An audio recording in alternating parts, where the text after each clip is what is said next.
the mornings. So, yes, good evening, parents.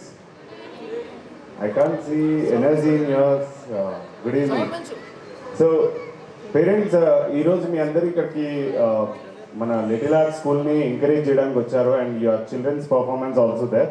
So before going into the program but నేను మీకు కొన్ని విషయాలు మాత్రమే చెప్తాను నేను ఈరోజు, ఎందుకంటే I don't want to waste your time and I don't want to like ఈ టైం కన్స్ట్రైన్ని నేను డ్యామేజ్ చేయకుండా, and we have the dignitaries on the stage. So I think addressing with you and dignitaries and the school principal and founder, everyone, good evening all, and thank you so much for inviting me here from Credo, and thank you so much sir and ma'am.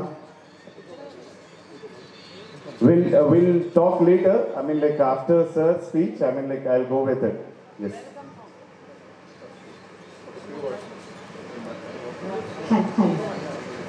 Thank you, sir. Thank you very much.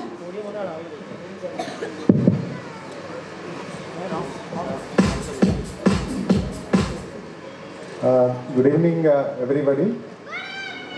ఈరోజు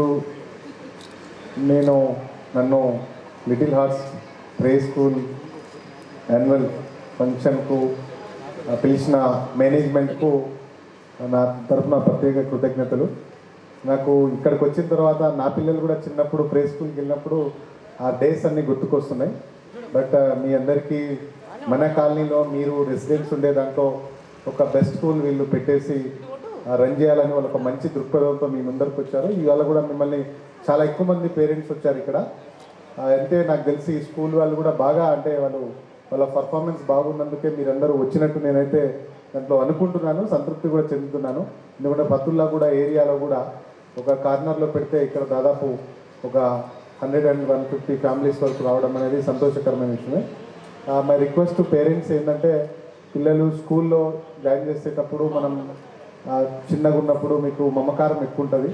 స్కూల్లో teacher ఏదో చిన్నగా చెప్పగానే ఇంకా చిన్నపిల్లలు ఇంటికి వచ్చి ఇంకా చాలా 4-5 చెప్తారు వాళ్ళు ఇక్కడ చదువుకోమంటే. వాళ్ళన్నింటినీ మీరు పట్టించుకోవద్దు. స్కూళ్ళలో వచ్చే ప్రాబ్లం ఏంటంటే పేరెంట్స్కు స్కూల్ మేనేజ్మెంట్కి వచ్చేది ఒకే ఒక ప్రాబ్లం. ఒకటేమో ఫీజు దగ్గర వచ్చే ఇష్యూ, రెండోది ఆ టీచర్ ఏదో చెప్పిందని ఆయన చెప్పింది వినకపోతే మన స్టూడెంట్ వచ్చి ఏదో చెప్పాడని మనం వెళ్ళి పోలీస్ మేనేజ్మెంట్ మీద పోయి వాళ్ళతో ఆర్గ్యూ చేయడం, వాళ్ళ దగ్గర నుంచి కొన్నిసార్లు పోలీస్ స్టేషన్కి రావడం, అలాంటి వాటిని మనం ఎంటర్టైన్ చేయొద్దు. మీరందరూ కూడా ఇక్కడ ఫతుల్లాగూడలో రెసిడెన్స్ ఉంటారంటే నా లెక్కనే మీరు కూడా విలేజ్ బ్యాక్గ్రౌండ్ నుంచి వచ్చిన వాళ్ళే ఉంటారు. మీ టైంలో మన టైంలో స్కూల్కి వెళ్ళేటప్పుడు మనం ఎలా ఉండేటోళ్ళం, పేరెంట్స్ గారు టీచర్స్ ఎట్లా పడితే అట్లా కొట్టినా కూడా భరించి కష్టపడి చదువుకున్నాం. కాబట్టి మీరు అందరం కూడా హైదరాబాద్ వరకు రాగలిగాం, మన పిల్లల్ని మనం బెస్ట్ స్కూల్లో. కాబట్టి ఇక్కడ పేరెంట్గా మీరు చేయాల్సింది ఏంటంటే, టీచర్ మీ స్టూడెంట్ మీ కిడ్ వచ్చి చెప్పేదే కాకుండా అలా ఎలాంటి సర్కమ్స్టెన్సెస్లో వాళ్ళు మీకు చెప్పారు, తర్వాత టీచర్ ఆ సందర్భంలో అలా చెప్పి ఉండకపోవచ్చు అనేది మీరు ఆలోచించాలి. ఒక 10 years వరకు ట్రైన్ చేసిన, భరతనాట్యంలో నేర్పించిన ఒక ట్రైనర్ మీద కూడా రీసెంట్గా ఒక కేసు పెట్టారు నా పోలీస్ స్టేషన్లో.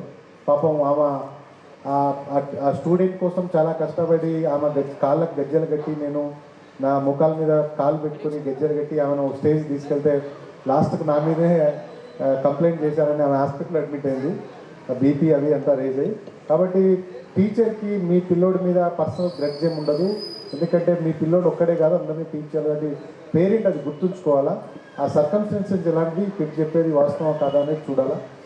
నేను కూడా నన్ను ఆహ్వానించినందుకు మేనేజ్మెంట్కు, రాబోయే రోజుల్లో మీరు కూడా ఇంకా ఇంకా ఇంకా ఎక్కువ బ్రాంచెస్ పెట్టి ఇంకా హయ్యర్ స్టాండర్డ్స్ వరకు కూడా మీరు స్కూల్స్ రన్ చేసి మీ లైఫ్లో మీరు వైఫ్ అండ్ హస్బెండ్ ఇద్దరు కూడా బాగా సక్సెస్ కావాలని మనస్ఫూర్తిగా మీకు కోరుకుంటూ ఆశీర్వదిస్తూ నన్ను పిలిచినందుకు కూడా మరొకసారి మీ అందరికీ కృతజ్ఞతలు తెలుస్తున్నాను. Thank you.